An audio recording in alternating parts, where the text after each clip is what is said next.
Bonjour, dans cette vidéo nous allons installer l'IDE Eclipse.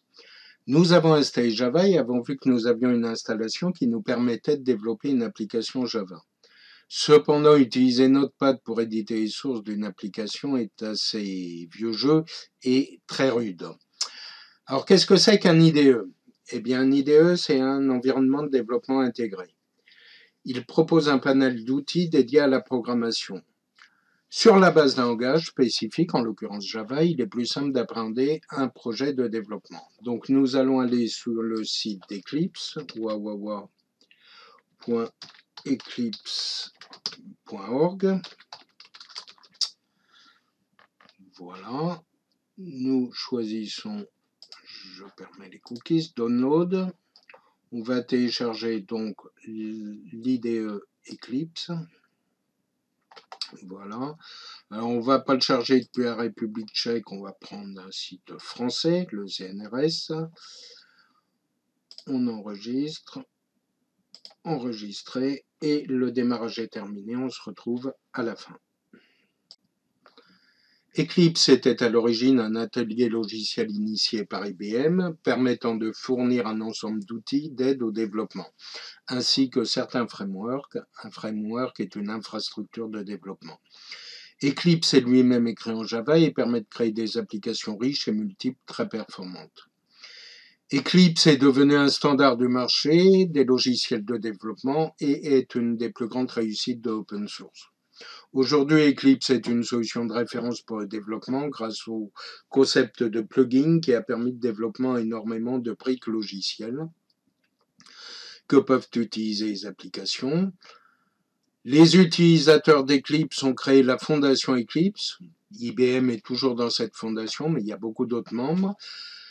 Nous avons dans ces membres de très prestigieuses entreprises. En France, par exemple, Dassault, qui a utilisé Eclipse pour développer Katia, Thales, Renault, etc. En Europe, Airbus Industrie, Ariane, EADS, à l'étranger, la NASA, etc., etc., etc. C'est vraiment énormément d'entreprises qui ont développé des logiciels extrêmement performants qui permettent de gérer de la production, de gérer de la conception, etc., etc. Donc on a terminé le téléchargement d'Eclipse, je vais sous téléchargement et je lance l'installation d'Eclipse. En double-cliquant sur le programme. Donc ça lance l'Eclipse installeur. Voilà. Je vais choisir, alors j'ai différentes possibilités d'installation, différents types d'Eclipse. Moi je vais installer celui pour J2E Developer, sachant que on peut très bien installer les plugins correspondant à des options, des fonctionnalités supplémentaires plus tard. Donc moi j'ai dit que j'installais J2E Developer. Alors ici il m'a choisi, il faut vérifier qu'il a bien choisi le bon Java, c'est bien le 261, et il me le met là. Moi ça me plaît pas trop, je voudrais qu'il me le mette sous, je vais créer sous C,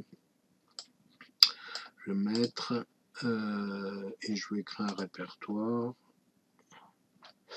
Voilà, et je vais créer un répertoire.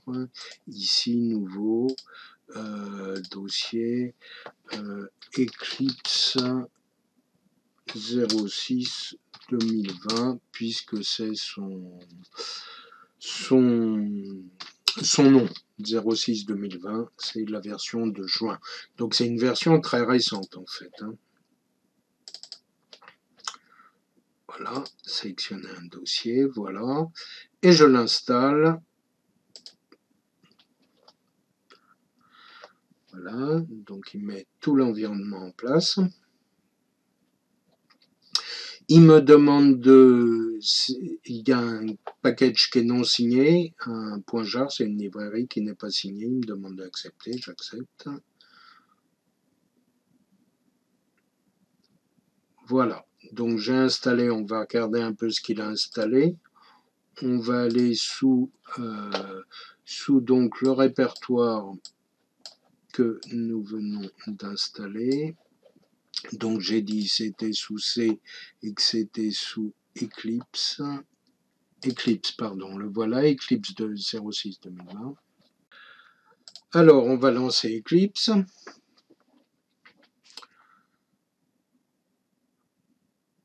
Donc la première chose qu'il nous demande, c'est un workspace. Le workspace, c'est un espace sur votre disque où vont être stockés tous les projets que vous avez développés, où va être stocké votre application, aussi bien les sources que les binaires, les classes que vous avez générées. Donc je ne vais pas prendre ça, moi j'ai déjà créé un répertoire qui m'intéresse bien, qui s'appelle cours Java, donc je vais prendre celui-là. Après vous prendrez celui que vous voulez. Voilà, et on lance, et je lance, et voilà. Hop, donc il lance mon IDE Eclipse. Et on va regarder. Alors, voici notre environnement Eclipse. Donc, j'agrandis un peu la fenêtre.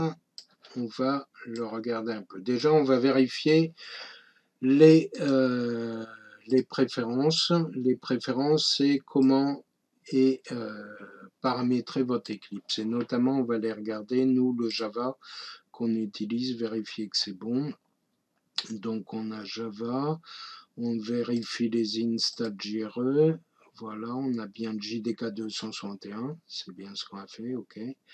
Donc, c'est bon. Donc, on va bien utiliser l'application Java que nous avons installée. Alors, comment c'est organisé? On va d'abord regarder les menus. Donc là, on a tout ce qui permet de créer des projets, de changer de workspace, etc. Tout ce qui concerne les projets, les derniers fichiers ouverts, etc. L'édition, défaire, refaire, copier, etc. La navigation, pour aller dans les tâches, les ressources, les types, etc. Rechercher, projet, construire un projet, faire un build, la compilation, run, faire tourner un projet, le débugger, mettre des breakpoints, etc. Tout ça, on le verra. Les fenêtres et l'aide. Alors, on va aller sous l'aide et on va aller dans l'installation. Eclipse est basé sur un ensemble de plugins. Alors, qu'est-ce que c'est que des plugins? Eh bien, basiquement, un plugin au sens Eclipse, c'est un ou plusieurs fichiers jar qui peuvent agir sur Eclipse en ajoutant de nouvelles fonctionnalités, des perspectives, des vues. On verra ce que c'est que des perspectives et des vues après. Donc, il y a plein de plugins. Vous allez voir qu'il y a une palette absolument énorme de ce que l'on peut rajouter qui permet de faire des applications graphiques, d'utiliser des frameworks de développement très très intéressants. Donc on va aller sur le site de l'application et on va regarder un peu comment tout ceci est organisé. Alors, vous avez ici les différents plugins qui vous sont proposés.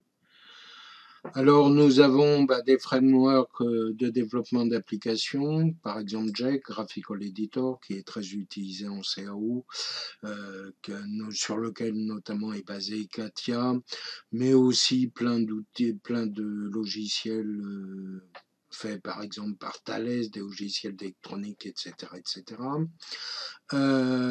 Des outils pour le cloud, de collaboration, le database développement de bases de données, des outils généraux, gestion des licences, le développement téléphonique, d'applications téléphoniques qui sont beaucoup en Java.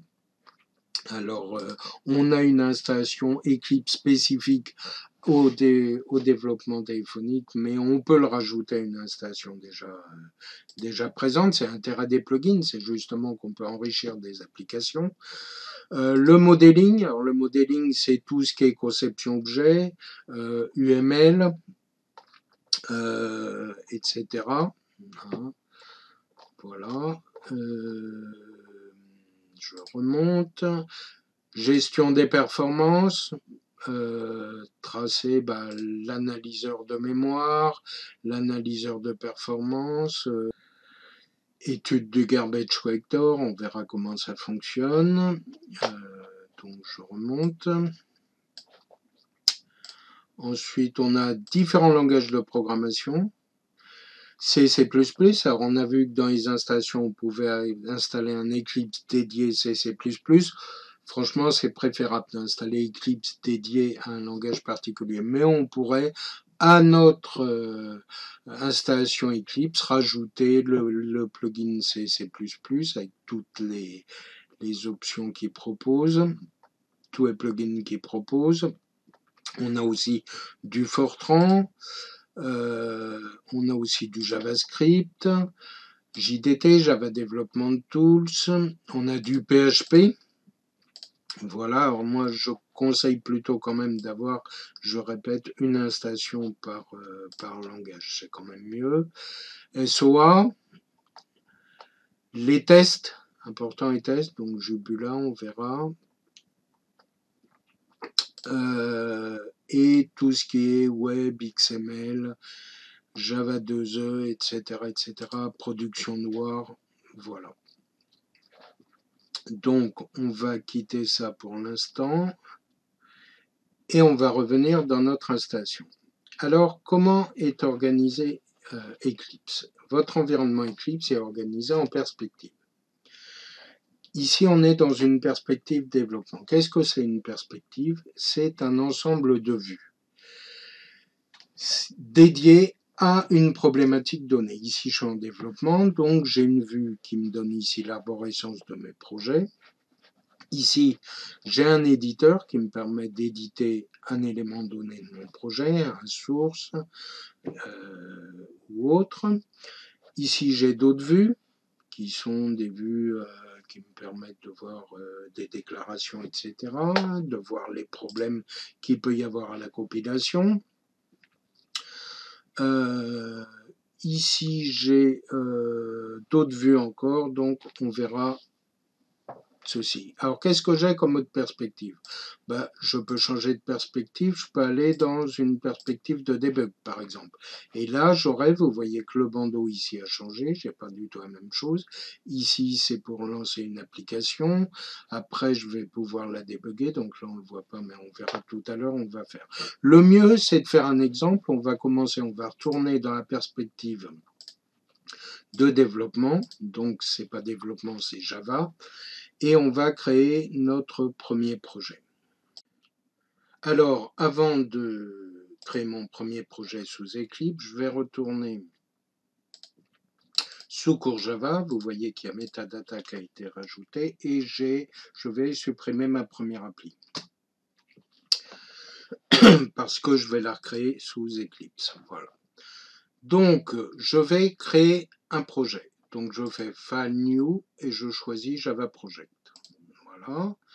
Donc, ça va me demander le nom du projet, donc je l'appelle ma première appli. Voilà. Il est bien en Java 8. Next. Il a un répertoire source. Voilà, c'est fini.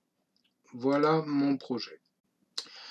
Alors, sous ce projet, je vais créer ma première classe. Je vais volontairement pas créer de package. Je vais créer directement ma première classe. Donc, je vais faire New Class et je sais que ma classe, elle s'appelle Main. Voilà. Je crée Main. Voilà, il m'a créé. On voit qu'automatiquement, il m'a rajouté un package. Ça, c'est le symbole pour un package. Il m'a rajouté un package du nom de mon appli. Alors, j'aurais pu aussi créer le package. Dans ce cas-là, je faisais New Package et je crée ma première appli. Donc, il me le propose, mais si c'est un autre nom, je peux le changer. Finish. Et à ce moment-là, sous ce package que je viens de créer, j'aurais pu créer la classe main. La classe main, je vais lui préciser que je veux une méthode main. Finish, et voilà ma classe main. Très bien. Vous voyez que jusque-là, c'est assez simple. Ça va beaucoup plus vite qu'avec Notepad et c'est quand même beaucoup plus fluide. Maintenant, je vais rajouter mon écriture sur la console. Donc, je fais Système. Système. Je vous ai dit que Javalang était importé automatiquement. Donc, Système, il connaît. Donc, il sait me proposer toutes les méthodes et variables auxquelles je peux, publiques de système auxquelles je peux accéder. Moi, ce que je recherche, c'est out, évidemment. Je recherche out. Je suis sur la variable out, qui est un print stream, je vous rappelle, out, et je vais faire un println. Alors, je vais faire un println sans rien. Voilà. Et je vais mettre ici ma première appli sous Eclipse. Je vais faire classe sous Eclipse. File save. Alors, j'ai sauvegardé, on va tout de suite regarder ce qui s'est passé au niveau. Settings, ce sont des paramètres. Donc, sous SRC, je retrouve le package que j'ai créé et mon répertoire main. Quand j'ai sauvegardé, il m'a créé sous bin mon package et ma classe. Pourquoi? Parce que dans Eclipse, j'ai précisé ici dans le projet qu'il y a un build automatique. Alors admettons que j'ai fait une erreur, par exemple j'ai tapé 6 au lieu de système, il me spécifie l'erreur, il me dit bah, système, 6 je ne sais pas ce que c'est, il me propose des solutions, ici il me propose de créer la classe syst, etc. Il me propose plein de choses. Admettons que je me sois pas rendu compte, décidément je suis pas très doué, eh bien il m'aurait dit bah voilà il y a une erreur, c'est cannot be resolved. Vous voyez que on a une vue dans la vue problème, il nous met l'erreur. Donc là il m'a pas buildé la classe puisqu'il y avait une erreur. Alors maintenant je remets comme c'était et on va la débugger. Alors déjà on va la lancer. On va lancer simplement, je fais main, je fais run as et je fais Java application. Voilà, il me l'a démarré, il m'affiche bien ma première classe sous Eclipse, ici dans la partie console, dans ma vue console. Alors maintenant, on va changer de perspective et on va débugger notre source, notre classe, pardon. Donc je passe dans la perspective debug, voilà, et je vais mettre un breakpoint ici. Un breakpoint, c'est un point d'arrêt. Donc je mets un breakpoint et je vais regarder ce qui se passe. Dans la mesure où j'ai lancé mon appli une première fois, je peux ici la relancer et je la débug. Voilà. Tac. Et il s'arrête au point d'arrêt. Alors vous savez que j'avais chargé une source de Java. Eh bien on va voir ce qui se passe. Donc là c'est pour passer au-dessus de la ligne sans rentrer dedans et là on rentre dans la ligne. Et bien voilà, là je suis dans mon source Java. Donc dans le source Java, je ne peux rien faire, je ne peux que regarder. Je ne peux pas modifier, afficher des variables, etc., etc. Je vais aller dans print, voilà. S c'est ma string, hein, voilà. Il l'écrit sur le périphérique. Il écrit un new line. Alors, le new line aussi, pour aller dedans, je fais CTRL, je clique dessus, voilà new line. Donc vous voyez, j'écris une new line et je valide bien que le new line est bien parti sur le périphérique. Voilà. Donc je reviens en arrière, voilà. Il m'a fait une new line et mon programme est terminé et il s'est bien exécuté. Voilà, nous en avons terminé avec les installations de Java et d'Eclipse. Si besoin, nous installerons de nouveaux plugins Eclipse, nous regarderons des librairies Java quand le besoin s'en fera sentir. Maintenant, nous allons attaquer vraiment la présentation de Java à base sous Eclipse et à base de beaucoup d'exercices. Voilà, donc je vous retrouve tout de suite.